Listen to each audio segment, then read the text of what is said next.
నమస్తే, welcome to my channel M Shailaja.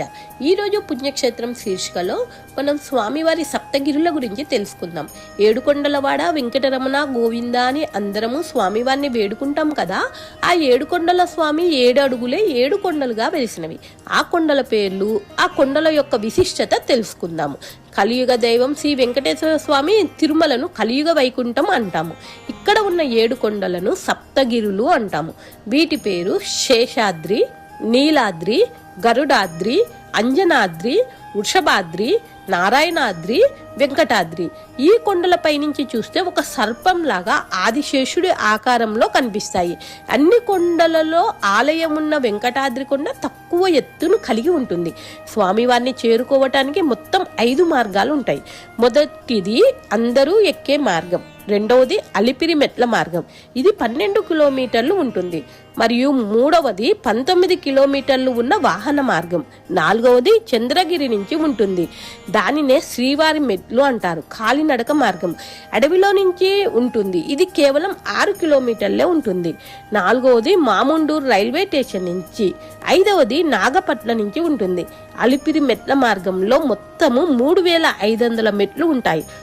అందులో 2 సెక్షన్లు కాస్త ఎత్తుగా ఎక్కటంతో కష్టంగా ఉంటాయి. ఫస్ట్ సెక్షన్ గాలిగోపురం వరకు 2000 మెట్లు, రెండవ సెక్షన్ మొకాళ్ళ పర్వతము 500 మెట్లు. మొకాళ్ళ అంత హైట్గా మొకాళ్ళు తగిలేటట్లుగా ఉంటుంది. ఇప్పుడు సప్తగిరుల గురించి తెలుసుకుందామా. మొదటిది శేషాద్రి.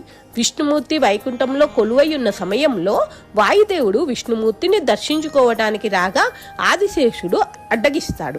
ఇద్దరు గొడవ పడగా విష్ణుమూర్తి బయటకు వచ్చి వారిద్దరిలో ఎవరు బలవంతులో తేల్చుకునే మార్గం చెప్తాడు. మేరు పర్వతాన్ని ఆదిశేషుడు చుట్టుకొని ఉండగా వాయుదేవుడు పెకిలించాలి. కొద్దిసేపటి తర్వాత వాయుదేవుడు ఏం చేస్తున్నాడా అని ఆదిశేషుడు పడగ ఎత్తి చూశాడు. ఇంకేముంది, పట్టు సదిలింది. క్షణకాలంలోనే వాయువు ఆనంద శిఖరాన్ని కదిలించేశాడు.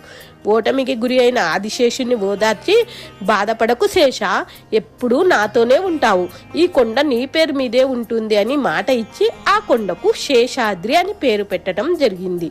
తర్వాత నీలాద్రి స్వామివారికి తొలిసారిగా తన నీలాలను సమర్పించిన భక్తురాలు పేరు మీద నీలాంబరి. ఆమె పేరు మీద ఈ కొండకు నీలాద్రి అని నామకరణం చేసినాడు. తల నీలాలు అని పేరు ఆమె పేరు మీదే వచ్చినది. మూడవ కొండ గరుడాద్రి. గరుత్మంతుడు విష్ణు గురించి తపస్సు చేసినాడు. తనకు తిరిగి వైకుంఠంలో స్థానం ఇవ్వమని అడిగితే తానే 7 కొండల మీద వెలియనున్నాను అని తెలిపి ఇక్కడే ఉండమని సెలవించినాడు. ఆ కొండకు గరుడాద్రి అని నామకరణం చేసినాడు. 4వ కొండ అంజనాద్రి. అంజనాదేవి సంతానం కోసం ఇక్కడ తపస్సు చేయగా వాయుదేవుడు ఒక పండును ప్రసాదిస్తాడు. అప్పుడే హనుమంతుడు జన్మించినాడు. అందువల్లనే ఈ కొండకు అంజనాద్రి అని పేరు వచ్చినది.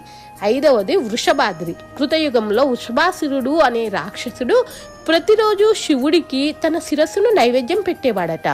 ప్రతిరోజు కొత్త శిరస్సు వచ్చేదంట. తన భక్తికి మెచ్చిన శివుడు ఏమి వరం కావాలో కోరుకోమనగా నీతో ద్వంద్వ యుద్ధం చేయాలి అని ఉన్నది అని కోరుకున్నాడంట. వారిద్దరికి ద్వంద్వ యుద్ధం జరిగిన తర్వాత ఆ ప్రాంతానికి తన పేరు పెట్టాలి అని కోరుకున్నాడు. ఆ కొండను వృషభాద్రి. 6వది నారాయణాద్రి. నారాయణ మహర్షి విష్ణువు కోసం తపస్సు చేసినాడు.